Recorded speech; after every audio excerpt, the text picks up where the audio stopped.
The sisters began to scan the columns. "Here it is," Marcelline said after a moment. "Earl of L. returned from Paris last night. We're informed that a certain duke, currently residing in the French capital, has been told in no uncertain terms that Lady C was done awaiting his pleasure.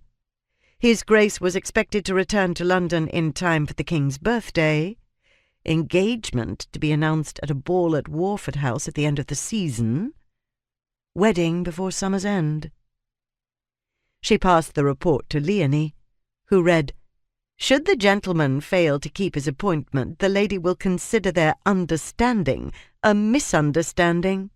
She laughed. "Then follow some interesting surmises regarding which gentleman will be favoured in his place." She pushed the periodical towards Sophia, who was shaking her head. "She'd be a fool to give him up," she said. "A dukedom, for heaven's sake! How many are there? And an unmarried duke who's young, handsome, and healthy? I can count them on one finger." She stabbed her index finger at the column. "Him." "I wonder what the hurry is about," Marcelline said. "She's only 21. "And what's she got to do but go to plays, operas, balls, dinners, routs, and so on?" said Leonie.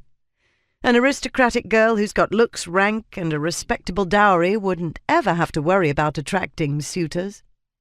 This girl—" She didn't have to complete the sentence. They'd seen Lady Clara Fairfax on several occasions. She was stunningly beautiful, fair-haired and blue-eyed in the classic English rose mode. Since her numerous endowments included high rank, impeccable lineage, and a splendid dowry, men threw themselves at her, right and left. "Never again in her life will that girl wield so much power over men," Marcelline said. "I say she might wait until her late 20s to settle down." "I reckon Lord Warford never expected the Duke to stay away for so long," said Sophie. "He was always under the Marquis's thumb, they say," Leonie said.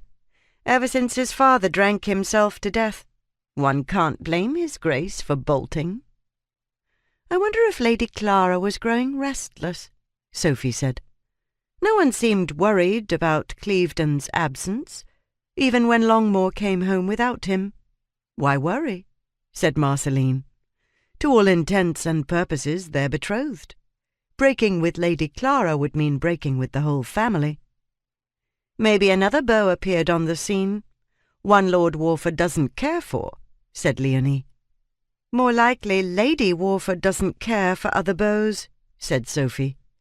"She wouldn't want to let a dukedom slip through her hands." "I wonder what threat Longmore used," Sophie said. "They're both reputed to be wild and violent. He couldn't have threatened pistols at dawn. Killing the Duke would be antithetical to his purpose. Maybe he simply offered to pummel his Grace into oblivion." "That I should like to see," Marcelline said. "And I," said Sophie. "And I," said Leonie.